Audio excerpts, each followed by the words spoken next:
반갑습니다. 대중문화탐구의 이병철입니다. 오늘의 다큐 주인공은 장구의 신 박서진 씨입니다. 저희 채널의 특징에 맞도록 박서진 씨의 추억의 다큐를 정리하는 시간을 갖도록 하겠습니다.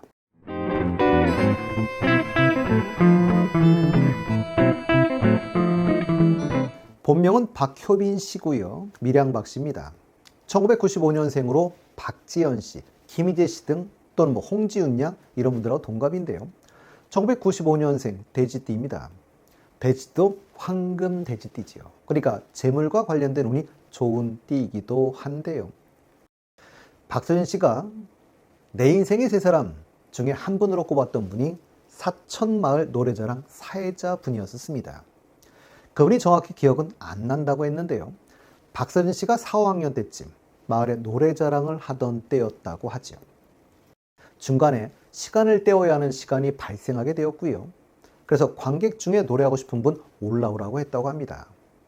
박서진 씨는 처음에는 생각이 없다가 나오는 사람이 없자 사회자분이 상품을 주겠다고 했고 상품에 눈이 어두워 올라갔다고 합니다.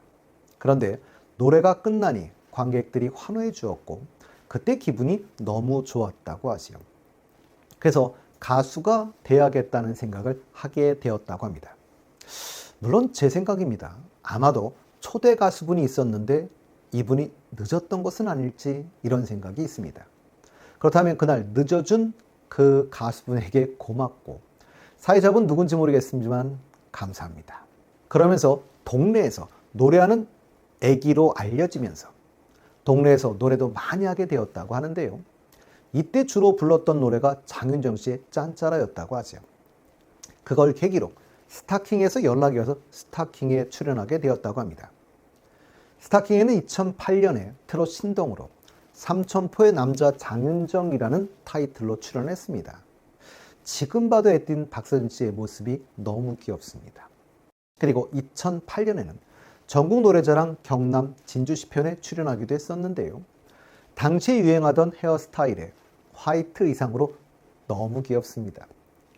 그때부터 이미 센스 있는 무대 매너를 보여주기도 했었죠. 이때도 장윤주 씨의 노래를 불렀었습니다. 초혼을 흥겹게 불러주었었죠. 박서진 씨에게는 두 명의 형들이 사실은 더 있었다고 하지요. 불행하게도 2009년 형님 두 분이 큰 병으로 같은 해 세상을 떠났다고 합니다. 그런데 어머니마저 자궁경부암에 걸리고 아버지 또한 당뇨 진단까지 받게 되면서 생계가 어려워져 가수의 꿈을 잠시 접고 고등학교까지 자퇴하면서 가족을 위해서 어부일을 했다고 하지요. 박서진 씨가 내 인생의 세 사람 중에 또 한 분으로 꼽은 분은 팬클럽 회장님이었었는데요. 박서진 씨가 스타킹을 출연했던 그 뒤에 4명 내지 5명 정도의 팬클럽이 생겼었다고 하는데요. 그때 팬클럽 회장님이 생겼다고 합니다. 박서진 씨가 아버지와 배를 탔었는데 그걸 팬클럽 회장님이 인간극장에 제보해 주셔서 인간극장에 출연하게 되었다고 합니다. 물론 그런데 지금도 연락하고 계시는데요. 그분 다른 분의 팬클럽 하고 계신다고 하지요. KBS 인간극장에는 2011년에 출연을 했었습니다. 당시 바다로 간 트로트 소년이라는 제목의 총 5부작이었습니다. 나이답지 않은 노래 실력과 훌륭한 인성으로 당시 시청자들의 마음에 심금을 울렸는데요.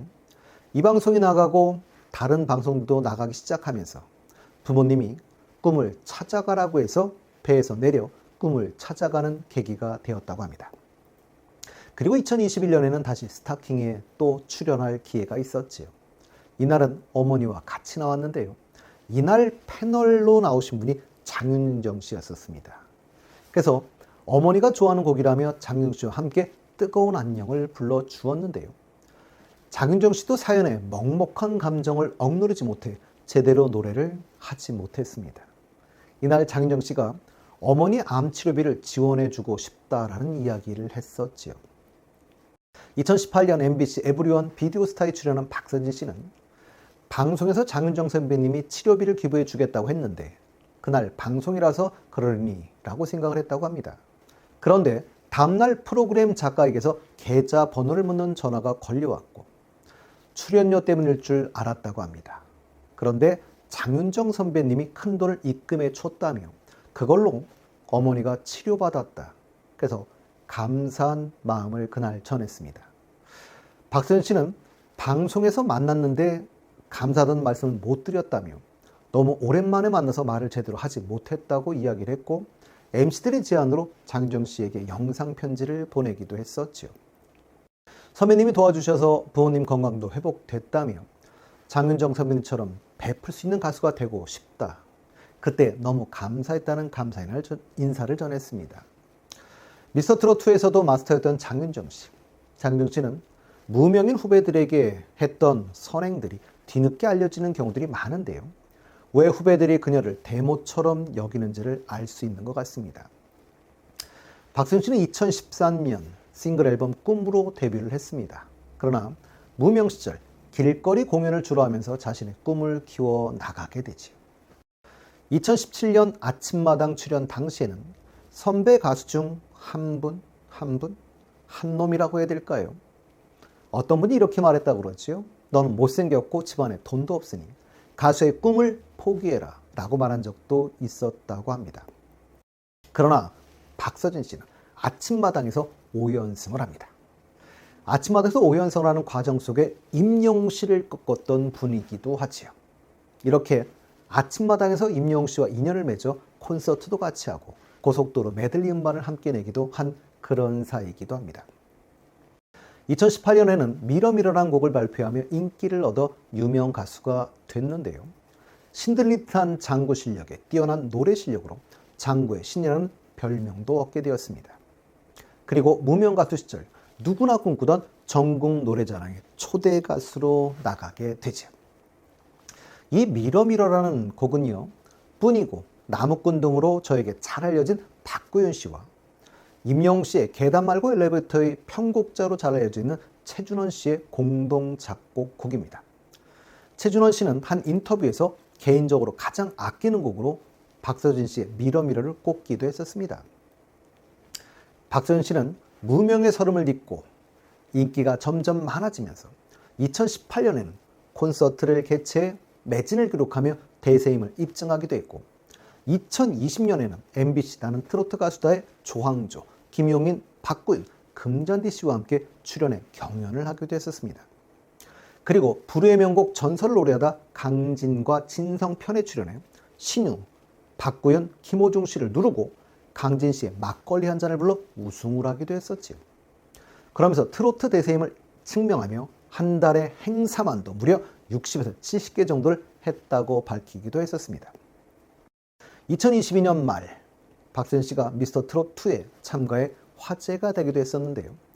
출연하게 됐던 배경에 대해 장구치는 개라고 하신 분이 절반 이상이더라며 박서진이라는 이름을 좀 더 알리고 싶어서 출연을 결심했다고 이야기했습니다.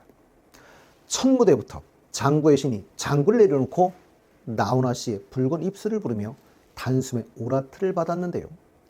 당시 노래를 들은 선배 가수 김연자 씨는 장구 때문에 목소리가 잘 안 들릴 때도 있었는데 오늘 목소리가 정말 잘 들린다며 중저음, 고음까지 목소리가 좋다라는 칭찬을 하기도 하셨었죠. 참가자 중엔 사실 가장 유명한 가수였고 가장 강력한 진 후보였지만 예상 외의 결과는 좋지 않았습니다. 미스터트롯2의 진을 차지한 안성훈 씨와의 1대1 데스매치에서 패하며 탈락했었지요. 엄청난 이슈가 되었고 TV조선에 엄청난 비난이 있었던 대목입니다. 그러나 본인을 보다 대중적으로 알리는 데는 크게 도움이 되었던 건 맞는 것 같습니다. 장구의 신이라는 수식어를 가져다준 장구를 내려놓고 오직 목소리 하나로 승부에게 더욱 값진 도전이었는데요. 박서진 씨는 미스터트롯2 출연 후 아파트 주민들이 1초도 안 돼 알아보시고 식당에서도 바로 알아보시고 육회도 서비스로 주시기도 한다라고 이야기를 했습니다. 출연 전에는 저를 10 정도 알아봤다면 지금 90 정도 알아보는 것 같다며 밝은 모습을 보여 보는 저도 기분이 좋았습니다. 미스터트롯 이후 미니 앨범 춘몽을 발매하고 스타뉴스와 인터뷰도 있었는데요. 춘몽, 봄에 꾸는 꿈이라는 뜻이지요. 그러나 타이틀곡은 진아야였습니다. 박서진 씨는 나훈아 씨를 롤모델로 생각한다고 했는데요. 트롯하면 나훈아처럼 트롯하면 박서진이 됐으면 좋겠다 라고 이야기를 했었고요. 나훈아 선생님처럼 모든 곡을 잘 소화하고 재치가 있고 무대를 장악하는 카리스마를 가지고 싶다라며 나훈아 씨에 대한 존경심을 표하기도 했었죠. 그런데 이 진아야는 MBC의 놀면 뭐하니에서 유산슬 씨를 도와주던 작곡가 중 한 분으로 나오신 정차르트로 유명하신 정경천 씨가 작곡한 곡입니다. 정경천은 나훈아, 현철, 주현미, 진성 씨 등과 작업을 했던 정말 유명한 작곡가이기도 합니다. 그리고 이 곡의 작사는 박서진 씨의 롤모델 나훈아 씨가 한 곡입니다. 나훈아 씨는 싱어송라이터지요. 그러나 자신의 노래를 남에게 잘 안 주시는 분인데요.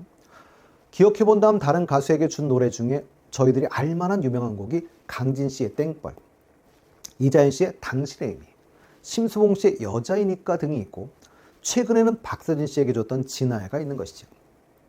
근데 사실 이 곡은 진성 씨가 2020년에 곡을 냈던 곡인데요. 크게 히트하지를 못해서 새롭게 편곡을 해서 박서진 씨에게 온 곡이죠. 미국의 출판 미디어 기업, 그러면서 유명 경제 잡지인 포브스지, 상당히 유명한 잡지인데요. 이 포브스지가 2023년 6월에 K-팝 스타 중 한국의 얼굴로 선정할 만한 스타는 누구인가 라는 투표를 실시했었습니다. 셀럽 부분에서 임영웅, 김호중, 송혜교, 아이유, 송중기 씨 등을 누르고 당당히 1위를 차지했던 분이 박서진 씨입니다. 박서진 씨는 요즘도 여러 방송에서 만날 수 있지만 특히 TV조선에서 하는 미스터 로또를 통해 매주 만날 수 있는데요. 황금기사단의 단장을 맡고 있습니다. 예전보다 밝고 다른 분들과 잘 어울리는 것 같아 보기 좋은데요. 한국 트로트의 미래인 박서진 씨, 앞으로는 더 좋은 일들만 있으면 좋겠습니다.